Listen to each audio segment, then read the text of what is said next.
ત્યાંની જન્મભૂમિને જીવંત રાખવા અમદાવાદને કર્મભૂમિ બનાવી શિવધારા રેકોર્ડિંગ સ્ટુડિયોમાં સૂરની ધારા અવિરતપણે વહેતી રાખી એવા ખૂબ ઓછા સમયમાં ખૂબ મોટી ખ્યાતિ પ્રાપ્ત કરીને માત્ર ગુજરાત નહીં, ભારત દેશ નહીં, પણ સમગ્ર વિશ્વને ગુજરાતી ગીતો ગાતા કર્યા એવા આપણા સરળ અને મળતાવળા સ્વભાવના સંગીતકાર એવા મયુર નાડિયાને આજે શ્રદ્ધાંજલિ અર્પણ કરીએ.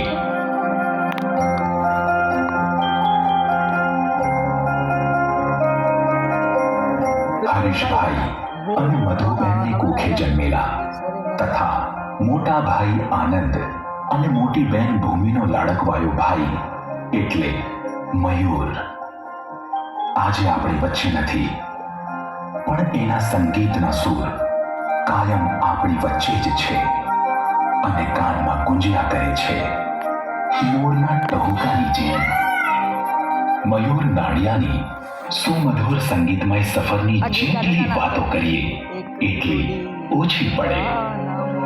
સૌપ્રથમ જિગ્નેશ કવિરાજનું ડીજે દિલનો ખિલાડી ખૂબ પ્રસિદ્ધિ પામ્યું અને એ પછી તો એમના સંગીતના કીર્તિમાન ઊંચાઈ આમતા જ ગયા.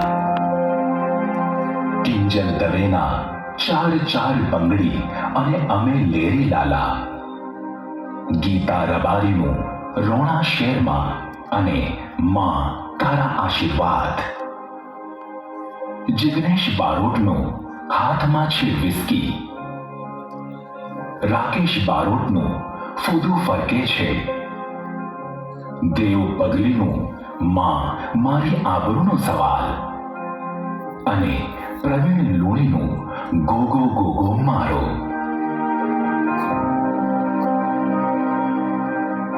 આવા તો અનેક આલ્બમ્સ એમના સંગીતે મળેલા સુપરહિટ થયા.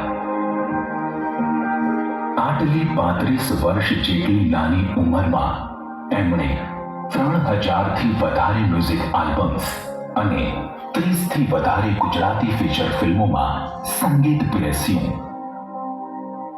આટલી નાની ઉંમરે આટલા મોટા સાંગીતિક કીર્તિમાન સ્થાપિત કરવા એ કોઈ પણ માટે નાની વાત નથી જ.